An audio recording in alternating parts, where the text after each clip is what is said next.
What's up, guys? Welcome to the Pit Stop once again. I'm your host, Connor Lyeski, and we have some breaking news coming from last Sunday's race at the Roval. Big news this weekend on Sunday's Roval race. Chase Elliott wins. He had one of the best cars and honestly, probably one of the best Chevys out of all the cars there. He wrecked in the very beginning of the race, which I don't think anybody expected for him to come all the way back to the front and still manage to win. Even with that one big mistake with spinning the tires on the restart and wrecking in the wall, that he was able to go all the way up to the front. No other car had any competition when he was in the front. Big win for Chase Elliott, and he is moving on to the round of 12. As you know, the Roval was the last race of the round of 16. There was some eliminations.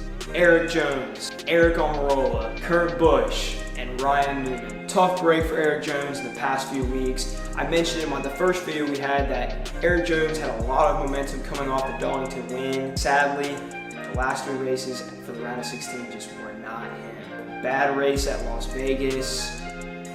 He had a horrible start at Richmond, and then he came up in the front, but he failed post-race inspection. So he was already not doing so well in the point standings. So at the Roval, this was the only chance for him to move on to the round of 12, which would have been winning.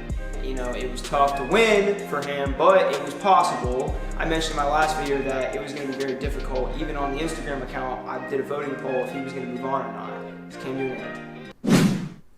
It was very devastating to find out that Ryan Newman is not going to move on to the round of 12. I have to say, it was very sad watching how it happened and how it took place. I was so stunned by how well Ryan Newman did at Richmond.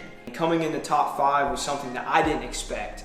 It put him in position to really move on in the round of 12, giving him a really great chance and opportunity. But at the Roval, he's racing hard, he's in good position, kept getting banged up though in the wall, having some problems with his car, but still was managing to hold on to that last spot. Came down to a final restart, he got passed by Aric Almirola, which put him and 1 point behind Alex Bowman, who Alex Bowman wasn't even having a good race. It was really an extreme battle between Alex Bowman and Ryan Newman for that last spot. So it was just a whole mess, but you know, it just did not turn out the way Newman wanted it to be, and sadly, he is eliminated. Speaking of Alex Bowman, man, how the heck did he finish second place? I don't know about y'all, but I was watching that race and I'm like, Alex Bowman's spinning out, you know, he's not having a good race. I thought Ryan Newman was obviously going to make the cut, but he's a fighter. And as hot as it was, I think it was like 119 degrees in the cars with the heat outside. I mean, that's just brutal right there. And for him to really, you know, after all those mistakes and spinning out, I gotta put some respect on Alex Bowman for that. And you know, second place was not something I would have thought of for anybody that went through all those mistakes. And I'm sure everybody knows the beef between Alex Bowman and Bubba Wallace. You guys can see on the Instagram page at the Pit Stop channel, I just posted the video after the race. Bubba Wallace exchanged some words with Alex Bowman and then throws his Gatorade at him while he's sitting there. And quite honestly, this could get even more interesting in the next few weeks. We'll see. So the round of 12 is set. Now we look at the drivers that need that momentum. They need that help. You know, we saw Clint Bowyer barely sneak in. We saw Alex Bowman sneak in.